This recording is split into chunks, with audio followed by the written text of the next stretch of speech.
Assalamualaikum warahmatullahi wabarakatuh. Oke, baik, kita lanjut untuk proses pembuatan laporan keuangan dari PT Sejahtera, di mana pada kesempatan kali ini saya akan bahas mengenai laporan arus kas atau biasa disebut dengan cash flow report. Jadi laporan arus kas ini adalah bagian dari laporan keuangan suatu perusahaan yang dihasilkan pada suatu periode akuntansi yang menunjukkan aliran masuk dan keluar uang perusahaan. Dan dalam arti sempit, laporan arus kas ini bisa diartikan sebagai sebuah laporan keuangan yang menyajikan arus kas masuk dan arus kas keluar dari sebuah perusahaan. Nah, sedangkan untuk arus kas masuk dan keluar dari sebuah perusahaan di sini ini akan dipengaruhi oleh tiga arus kas atau tiga aktivitas dari sebuah perusahaan. Yang pertama, keluar masuknya kas itu akan dipengaruhi dengan adanya aktivitas operasional perusahaan. Kemudian yang kedua, keluar masuknya kas perusahaan itu akan dipengaruhi dengan adanya arus kas dari aktivitas investasi. Dan yang terakhir, keluar masuknya kas itu karena dipengaruhi adanya arus kas dari aktivitas pendanaan. Nah, untuk proses pengisian atau pembuatan laporan arus kas sendiri, dokumen sumber yang kita gunakan untuk mengetahui keluar masuknya arus kas ini, yang pertama adalah kita lihat dari jurnal penerimaan kas ya, yang sebelumnya sudah kita selesaikan. Di sini kita nanti akan coba cari aktivitas keluar masuknya setiap kas perusahaan yang dipengaruhi oleh tiga hal tadi, yaitu adanya aktivitas operasional, kemudian investasi dan pendanaan. Kemudian sumber dokumen yang kedua kita akan coba gunakan untuk jurnal pengeluaran kas atau cash payment journal yang sama ya, sebelumnya sudah kita selesaikan juga. Di sini kita akan coba cari semua pengeluaran perusahaan yang berhubungan dengan aktivitas operasional, investasi serta pendanaan. Dan yang terakhir adalah jurnal penyesuaian. Ini jika ada, ini biasanya adanya penerimaan bunga dari rekening yang ada di bank dari perusahaan itu ya.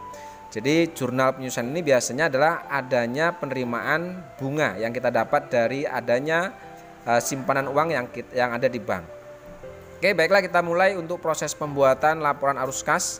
Yang pertama kita akan coba cari penerimaan kas perusahaan yang didapat dari adanya aktivitas operasional perusahaan. Oke, untuk mencari adanya aktivitas penerimaan ini kita akan cari di jurnal penerimaan kas. Oke, seperti yang sudah kita ketahui bahwa adanya penerimaan kas perusahaan yang disebabkan karena adanya aktivitas operasional ini adalah yang pertama itu adanya penjualan tunai serta penerimaan dari piutang. Ya, jadi penerimaan kas dari aktivitas operasional itu ada dipengaruhi hanya dua hal ini. Ya, karena kita perusahaan dagang berarti kita cari berapa nilai penjualan tunai dan berapa nilai penerimaan piutang dari perusahaan PT Sejahtera ini. Oke, kita akan cari coba untuk penjualan tunai dulu. Perhatikan di sini untuk di jurnal penerimaan kas tanggal 9 kita menerima adanya penerimaan dari adanya penjualan tunai. Oke, karena kan di sini kita akan mencari keluar masuknya kas, maka kita fokus pada cash in bank ini. Oke, di sini penjualan tunai ya, saya kasih tanda biar tidak ada kekeliruan data di sini. Saya kasih tanda warna orange di sini. Oke, di sini kita dapat cash in bank atau ada penerimaan dari adanya penjualan tunai itu sebesar 15.011.400. Nah, ini kan kita masukkan atau kita input ke dalam arus kas dari aktivitas operasional ini, yaitu penjualan tunai sebesar 15.011.400. Oke, yang kedua kita akan cari adanya penerimaan dari pelunasan piutang dari jurnal penerimaan kas ini. Oke, adanya pelunasan piutang berarti kita terima atau kita cari jumlah cash in bank yang kita dapat dari adanya pelunasan piutang. Nah, ciri-ciri bahwa yang kita terima itu cash in bank adalah dari pelunasan piutang, maka kita lihat di sebelah kredit ini itu sumbernya adalah dari account receivable. Oke, di sini ada dua sumber penerimaan yang kita dapat dari adanya pelunasan piutang, yaitu tanggal 5 dan tanggal 12. Tanggal 5 kita terima cash in bank sebesar 17.424.000 dari adanya piutang sebesar 17.600.000. Kemudian kita terima piutang tanggal 12 sebesar 16.500.000 dari piutang dagang sebesar 16.500.000. Oke, berarti nilai piutang yang kita terima inilah yang kita akan jumlahkan. 17.424.000 ditambah dengan 16.500.000. Nah, ini kita akumulasi, kita jumlahkan, kemudian kita masukkan ke penerimaan piutang dari aktivitas operasional ini. Oke, setelah saya jumlah di sini kita dapat penerimaan piutang tadi sebesar 33.924.000. Ini sekali lagi ini didapat dari akumulasi tanggal 5 ini ya, tanggal 5 ditambah dengan jumlah piutang atau jumlah cash in bank yang kita terima dari adanya pelunasan piutang tanggal 12. Oke, jadi 17.424.000 ditambah dengan 16.500.000, kemudian kita akumulasi baru kita masukkan ke sini di kolom penerimaan piutang sebesar 33.924.000. Oke, kemudian kita akan jumlahkan semua penerimaan kas dari aktivitas operasional ini. Setelah saya jumlahkan di sini dapat nilai sebesar 48.935.400. Inilah yang disebut dengan penerimaan dari aktivitas operasional. Oke, lalu yang kedua, setelah kita sudah dapatkan berapa nilai penerimaan dari adanya dari kas ya, penerimaan kas dari adanya aktivitas operasional, kita akan coba cari nilai pengeluaran kas yang diakibatkan dari adanya aktivitas operasional ini. Untuk pengeluaran kas dari adanya aktivitas operasional yang pertama ini adalah aktivitas membayar utang dagang. Oke, untuk pengeluaran kas ini kita akan coba cari di jurnal pengeluaran kas atau cash payment journal. Oke, di sini adalah pengeluaran perusahaan yang berhubungan dengan kas di sini. Oke, kita cari di sini untuk cash in bank ya. Kita fokus di kolom cash in bank karena kita sedang membuat laporan arus kas. Kita cari pengeluaran cash in bank ini yang tujuannya adalah untuk membayar hutang dagang. Nah, untuk pengeluaran cash in bank yang digunakan untuk membayar hutang dagang, kita lihat di kolom debit. Jika cash in bank ini berhubungan dengan account payable, berarti kita mengeluarkan kas untuk membayar hutang dagang. Nah, di sini aktivitas keluarnya cash in bank karena digunakan untuk membayar hutang dagang ini terjadi pada tanggal yang pertama ini adalah tanggal 9, kemudian tanggal 20, dan yang terakhir di sini ada cuma 2 item ya, ada 2 transaksi pengeluaran cash in bank yang digunakan untuk membayar hutang dagang. Oke, setelah kita ketemu untuk jumlah cash in bank yang kita keluarkan untuk membayar hutang dagang, maka kita akan akumulasi. Kita jumlahkan 32.340 ditambah dengan 23.331. Oke, setelah kita jumlahkan, maka kita akan masukkan ke sini sebagai pengeluaran kas untuk membayar hutang dagang, yaitu sebesar 55.671.000. Inilah pengeluaran kas untuk membayar hutang dagang, di mana hutang dagang ini adalah masuk dalam kegiatan aktivitas operasional. Oke, lalu yang kedua, kita akan telusuri di sini, kita lihat di sini. Yang kedua di sini kita mengeluarkan cash in bank ini untuk mengisi dana kas kecil, yaitu tanggal 10. Oke, sehingga di sini kita akan coba isi. Yang kedua adalah kita akan mengeluarkan uang untuk mengisi kembali dana kas kecil. Di sini untuk dana kas kecil sendiri kita mengeluarkan cash in bank sebesar 2.475.000. Oke, kita kasih tanda seperti ini. Oke, kita masukkan bahwa di sini kita mengeluarkan cash in bank sebesar 2.475.000 untuk mengisi dana kas kecil. Maka di sini kita masukkan untuk nilai pengisian dana kas kecil mengeluarkan cash sebesar 2.475.000. Oke, selanjutnya kita cari lagi tanggal 13. Perhatikan di sini kita tanggal 13 mengeluarkan kas sebesar 4.625.000. Ini untuk membayar hutang PPN bulan November dan PPh karyawan. Oke, sehingga di sini kita akan coba tulis yang ketiga. Di sini kita mengeluarkan kas untuk membayar utang PPN dan PPh karyawan. Dengan jumlah cash in bank di sini yang kita keluarkan adalah 4.625.000. Kita masukkan ke sini 4.625.000. Ya, ke sini. Lalu selanjutnya kita cari lagi. Kemudian tanggal 26 di sini kita mengeluarkan 11 juta untuk membayar angsuran bank.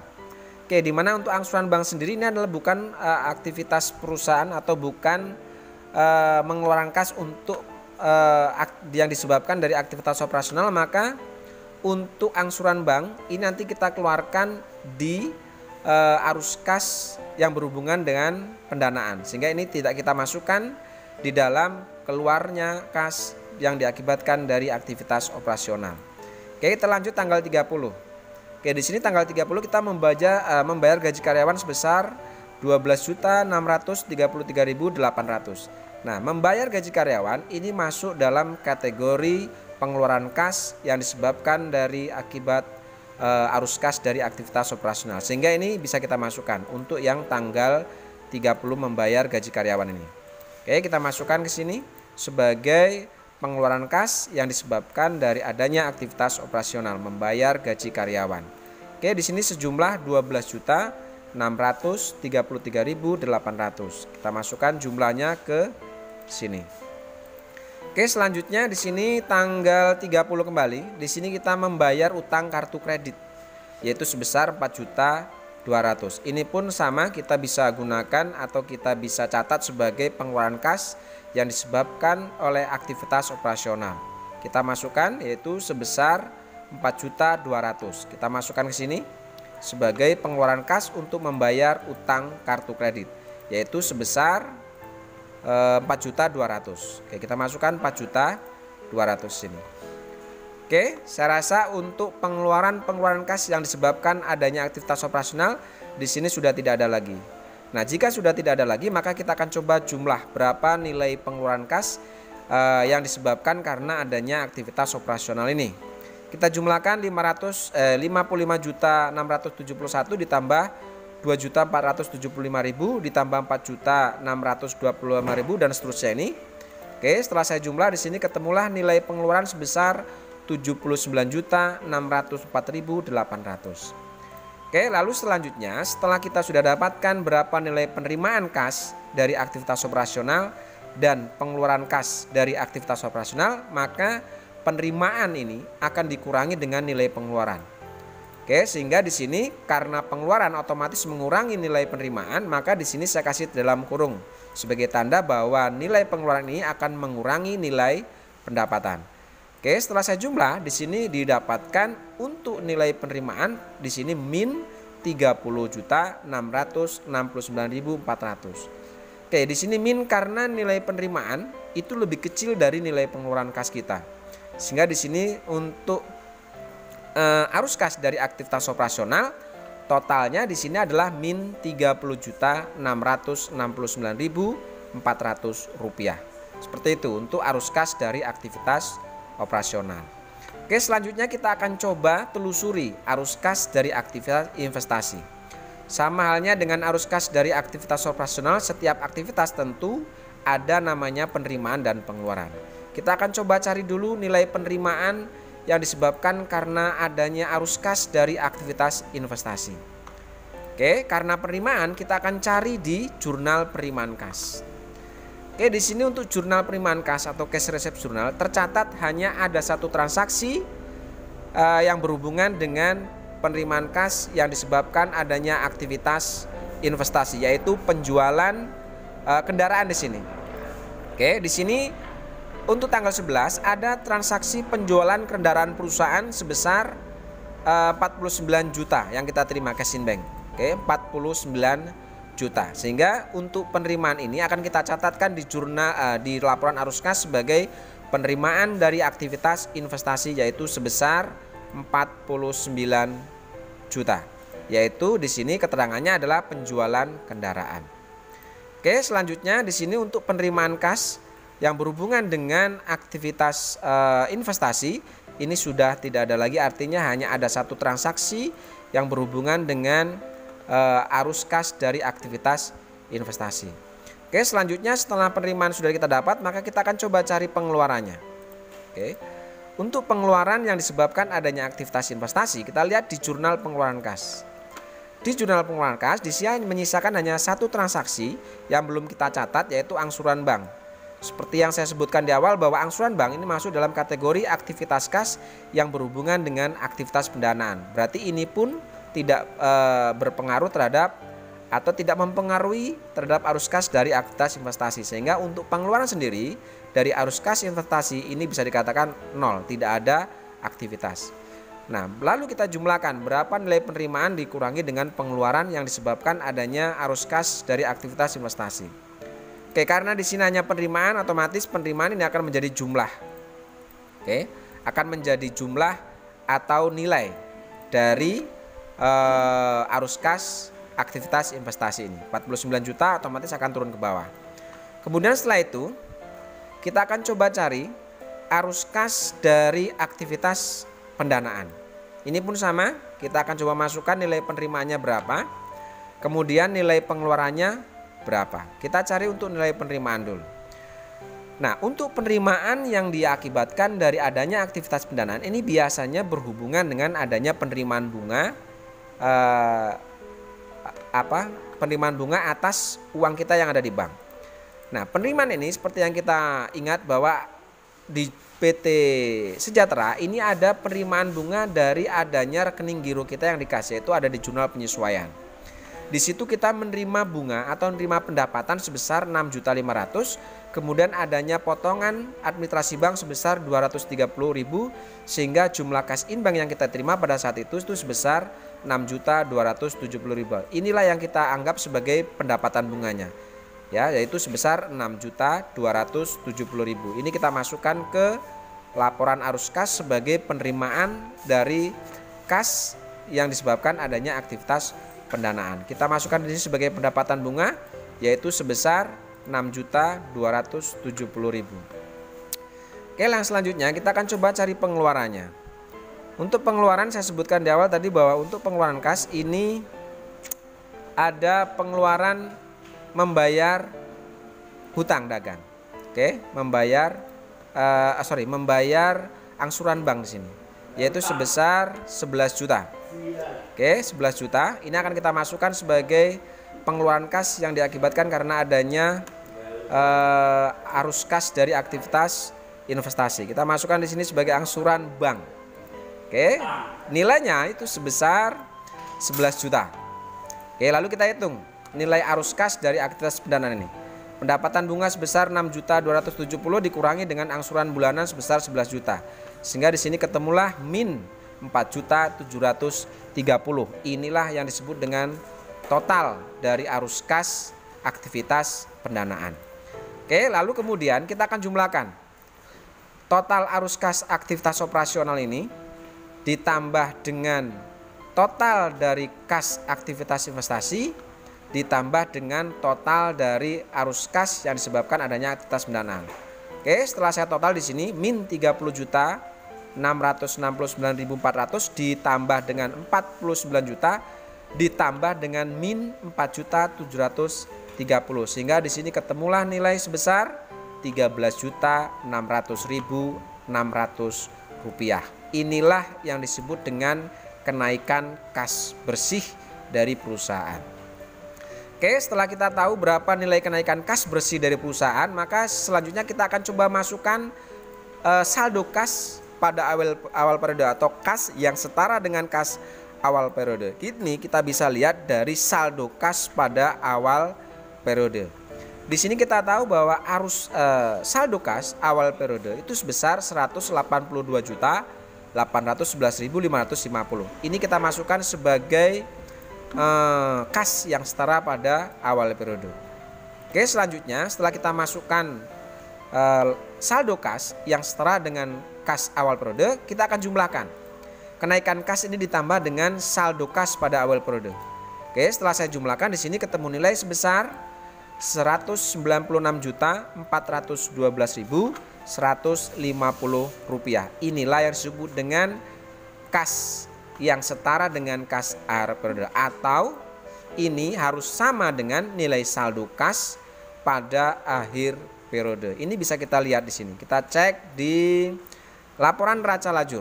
Oke, kita lihat cash in bank. Di sini jumlah saldonya adalah 196.412.150. Nah, ini sudah sama dengan nilai saldo kas yang setara pada akhir periode di laporan arus kas. Artinya, jika ini sudah sama dengan saldo kas pada akhir periode, berarti laporan arus kas yang kita buat ini sudah benar. Oke, saya rasa ini yang bisa saya sampaikan pada pertemuan kali ini.